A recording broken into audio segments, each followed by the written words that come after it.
একজন পরিচারিকার অভিমানে ভারতবর্ষ পরাধীনতা লাভ করে।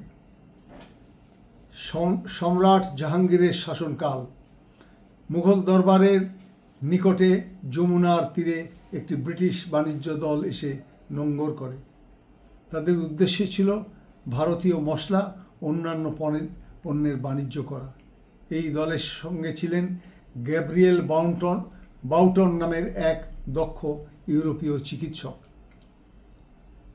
বাউটন শুধু দলের সদস্যদের চিকিৎসা করতেন তা না, স্থানীয় গ্রামবাসীদেরও নানা রোগের সেবা দিতে শুরু করেন। ফলে তিনি অল্প সময়ের মধ্যে এলাকায় জনপ্রিয় হয়ে ওঠেন। এদিকে রাজপ্রাসাদে অভ্যন্তরে ঘটেছে এক হৃদয় বিদারক ঘটনা। রাজকুমারী জাহানারার এক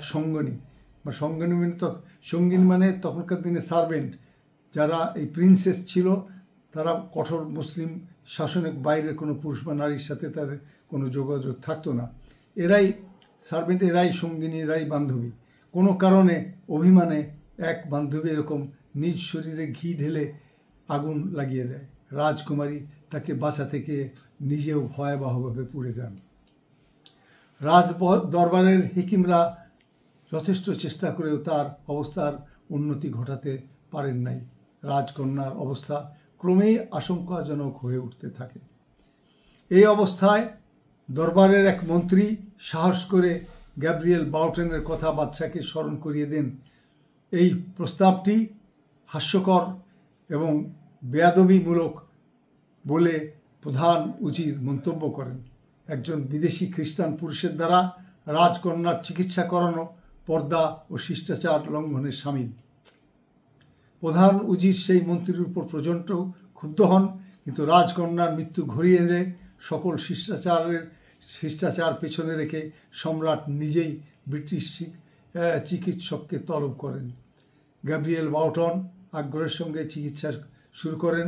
প্রায় 1 মাস ধরে তার চিকিৎসায় রাজকুমারীর অবস্থা ধীরে ধীরে উন্নতি লাভ করে। অবশেষে তিনি সুস্থ হয়ে ওঠেন। এই সাফল্যে সম্রাট অত্যন্ত সন্তুষ্ট হন এবং বাণিজ্য দলকে প্রাসাদে আমন্ত্রণ জানান। আমন্ত্রণের ভোজসভায় বাদশাহ ব্রিটিশ প্রতিনিধিদের জিজ্ঞেস করেন তাদের কোনো ইচ্ছা বা চাহিদা আছে কিনা।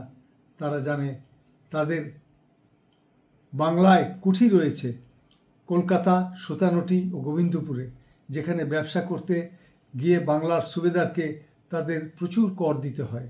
তারা অনুরোধ করে যেন এই কুঠিগুলি করমুক্ত সুবিধা দেওয়া হয়।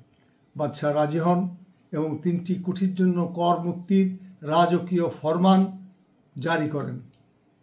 এই ফরমানের 1 কপি মাহফিজখানায়, 1 কপি এই ব্রিটিশ ট্রেড টিমের হাতে এবং 3য় কপি বাংলার সুবেদারের নিকট ঘোষাওয়ার ডাকের মাধ্যমে পাঠানো হয়।